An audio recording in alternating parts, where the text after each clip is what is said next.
اسی پارے میں اللہ تبارک و تعالیٰ نے بخل کی، کنجوسی کی مذمت فرمائی۔ فرمایا کچھ لوگ ایسے ہیں جو بخل کرتے ہیں اور دوسروں کو بھی بخل کرنے کا حکم دیتے ہیں، اور جو اللہ نے انہیں اپنے فضل سے دیا اس کو چھپاتے ہیں۔ یہ آیت نمبر 37 ہے۔ آپ کو بہت سارے لوگ معاشرے میں ایسے ملیں گے جو آپ کو مشورہ دیں گے، چھوڑو یار، یہ ان لوگوں کا تو کام ہے چندے جمع کرنا، یہ تو کام ہے ان لوگوں کا، یہ آ جاتے ہیں ویلفیئر سوسائٹی والے، یہ آ جاتے ہیں سڑک بنانے والے، اسکول والے، یہ لوگ آ جاتے ہیں۔ تو یہ مشورہ دیا جاتا ہے، خود بھی بخل کرتے ہیں اور لوگوں کو بھی بخل کا مشورہ دیتے ہیں۔ یاد رکھے اللہ تبارک و تعالیٰ جب آپ کو آپ کی ضروریات سے زیادہ دیتا ہے نا، تو اس کا مطلب ہے کہ پھر اللہ نے آپ کو کسی کے لیے بانٹنے کے لیے دیا ہے۔ جب اللہ تبارک و تعالیٰ نے دیا ہے تو پھر اللہ کے دیے سے اس کی راہ میں خرچ کرنا یہ انسان کو نفع دیتا ہے، یہ اس کا فائدہ کرتا ہے۔ میرے نبی پاک علیہ السلام نے فرمایا جب صبح ہوتی ہے نا، دو فرشتے زمین پر اترتے ہیں۔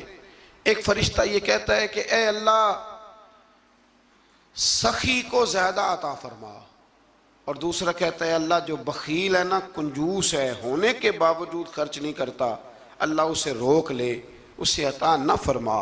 دونوں فرشتے یہ کہتے ہیں، اور حضور فرمانے لگے جو سخی ہے وہ اللہ کے بھی قریب ہے، لوگوں کے بھی قریب ہے، اور جنت کے بھی قریب ہے، اور جو کنجوس ہے وہ بندوں سے بھی دور ہے، معاذ اللہ اللہ سے بھی دور ہے، اور جنت سے بھی دور ہے۔ تو کوشش کریں جو اللہ نے دیا ہے اس میں سے اللہ کے راستے میں خرچ کیا جائے۔ انہی آیات مقدسہ میں پھر امانتیں ادا کرنے کا بھی حکم ہے، آگے چل کے پھر حسد کی ممانعت بھی فرمائی گئی۔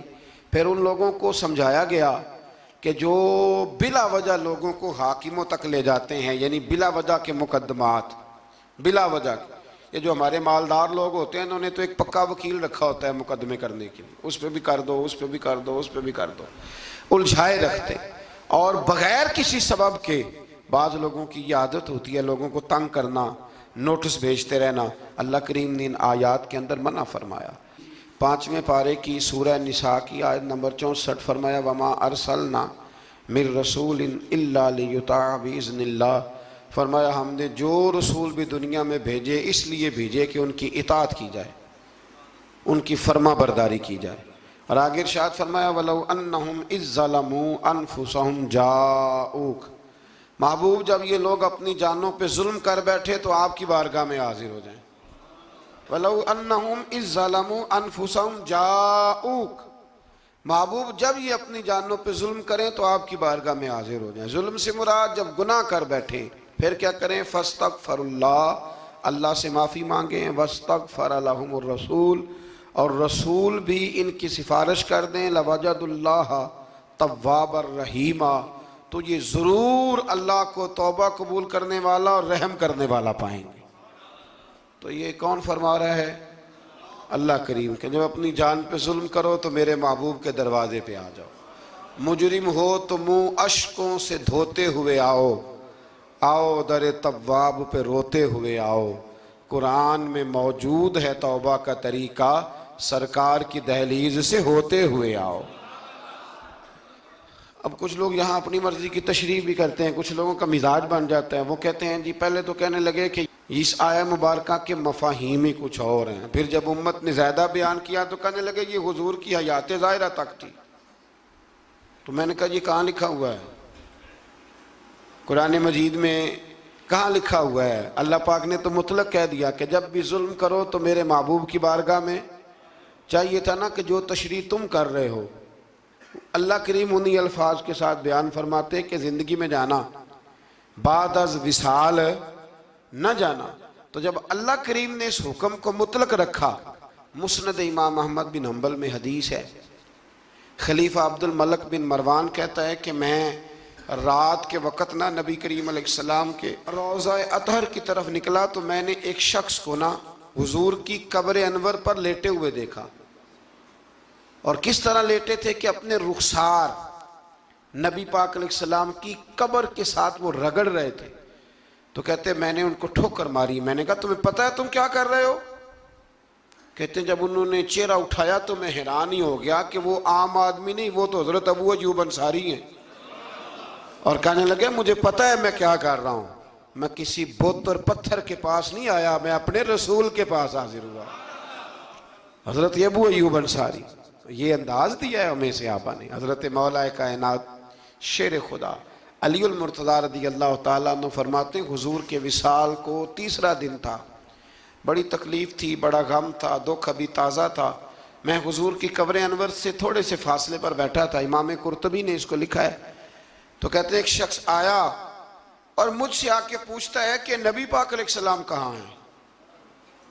کہتے ہیں چونکہ زخم تازہ تھا، 3 دن گزرے تھے، تو میں رو پڑا. میں نے کہا وہ جو سامنے مزار پر انوار ہے نا، قبر اطہر، وہ میرے نبی پاک کی ہے. تو کہتے ہیں وہ حضور کی بارگاہ میں آیا اور اس نے مٹی اٹھا کے اپنے سر پہ ڈالی. عرض کرنے لگا یا رسول اللہ صلی اللہ علیہ وسلم، رب فرماتا ہے ظلم کر لو تو میرے محبوب کی بارگاہ میں آؤ، تو میں تو آ گیا ہوں. مجھ سے غلطی ہو گئی، بھول گیا تھا حضور، میں آ گیا ہوں تو آپ نے پردہ کر لیا، میں کدھر جاؤں. حضرت علی فرماتے ہیں وہ اس درد سے رویا کہ میں بھی رو پڑا. آپ فرماتے ہیں مجھے اللہ کی عزت کی قسم میں نے اپنے کانوں سے سنا حضور کی قبر انور کے اندر سے آواز آئی، او اعرابی چلا جا، اللہ نے تیرے سارے گناہ معاف فرما دیے. مجرم ہو تو منہ اشکوں سے دھوتے ہوئے آؤ، آؤ در تواب پہ روتے ہوئے آؤ.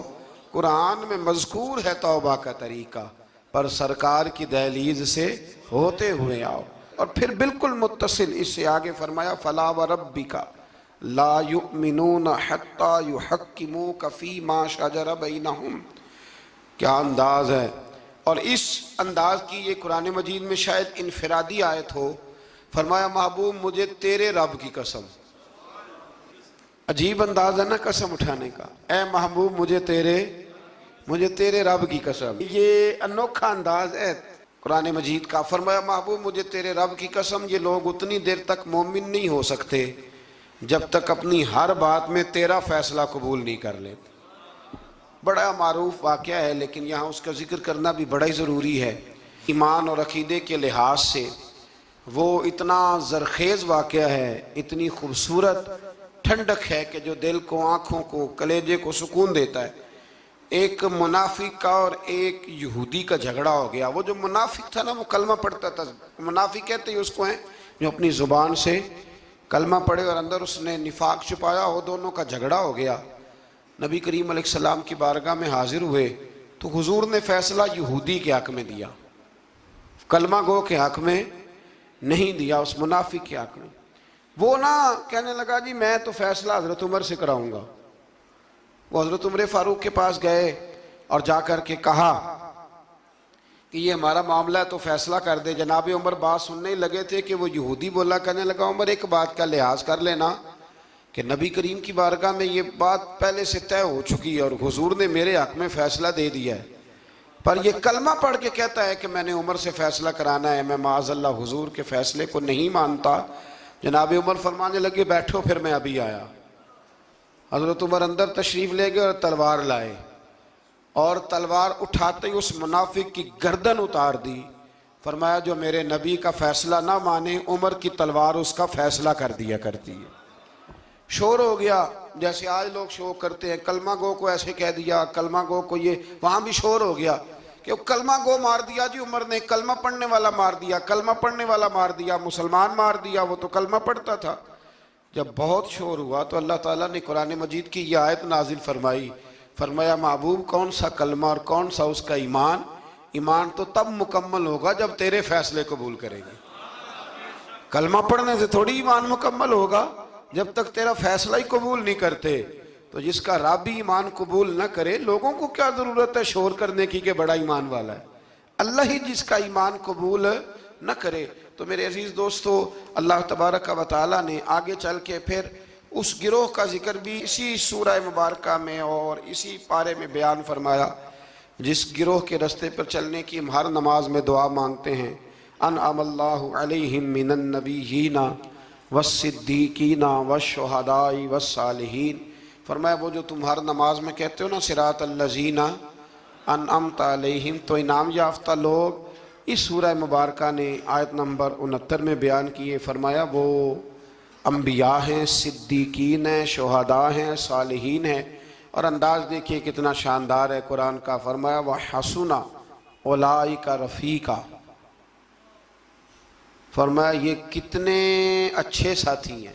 وَحَسُنَ کتنے حسین دوست ہیں یہ، ان سے دوستی کرو، ان سے دوستی، یہ بڑے حسین لوگ ہیں، بڑے حسین انبیاء، صدیقین، شہداء اور صالحین۔ تو اللہ تبارک و تعالیٰ نے پھر طاغوت کے رستے پر چلنے سے منع فرمایا اور اپنے رستے پر چلنے کا حکم دیا۔ ایک آیہ کریمہ اور پڑھتا ہوں اور بات کو سمیٹتے ہیں۔